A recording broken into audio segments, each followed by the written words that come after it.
Bondo Wood Filler is great for repairing holes and small gaps, but it only works if it's mixed and applied correctly. I'm using it here to fill some screw holes and clean up the corner gaps on this wooden gate, so I thought I'd go ahead and show you how to use it. It's very easy to work with and use, but there are some pretty important points that you do need to know. First, you'll want to start with clean, dry wood. Remove any fibers, wood rot, or dust so that the filler bonds to the solid material. Bondo is rigid when cured, so only use it in areas that aren't going to flex. Since I live in Florida with tons of sun, rain, and humidity, these corners will definitely bend and bow over time, but when that happens, I'll likely just come back and fill it in with some caulk.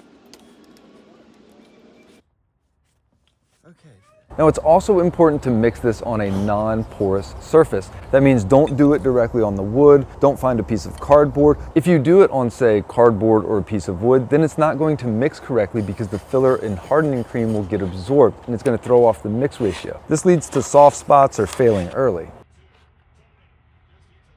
You can also mix it directly in the plastic top, but I find it can be a little hard to use the putty knife and get all of the Bondo out of the corners. So I personally prefer a little bit larger surface, but you can use that as well. So this step is non-negotiable. Find something plastic or metal to mix it on. Now you want to mix small batches. The correct ratio is 50 parts filler to 1 part hardening cream. But what that means in real life is, say for a golf ball size amount, you want to get about a 1 to 1 1/4 inch ribbon or strip of the hardening cream. You really don't want to use too much. Mix until the color is completely uniform with no streaks. If you see any marbling like you see here, then it's not ready. Continue to mix it up until it's one solid color. Now, if you are going to use your putty knife like this one, then you want to make sure that you're starting with a clean surface. Any excess or formerly hardened on material, you want to make sure that you go ahead and scrape that off. Otherwise, it's not going to mix correctly and all of those pieces are going to impede your ability to just put it smoothly into the hole or into the project that you're working with.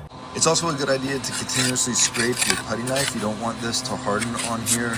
It's much easier to scrape it off when it's soft like this, and then that way that'll keep your putty knife clean.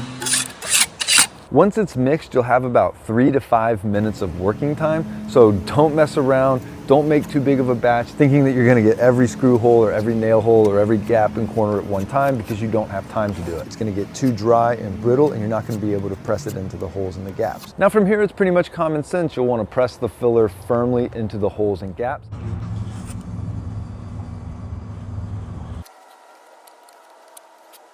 But you definitely want to overfill it slightly so that you can sand it down flush later. It's easiest to remove as much of the excess Bondo as possible, but it's also pretty easy to just sand it off. So try to keep it to a minimum, but if your first or second coat looks like this, all good. What's important is it's packed tightly without any air pockets.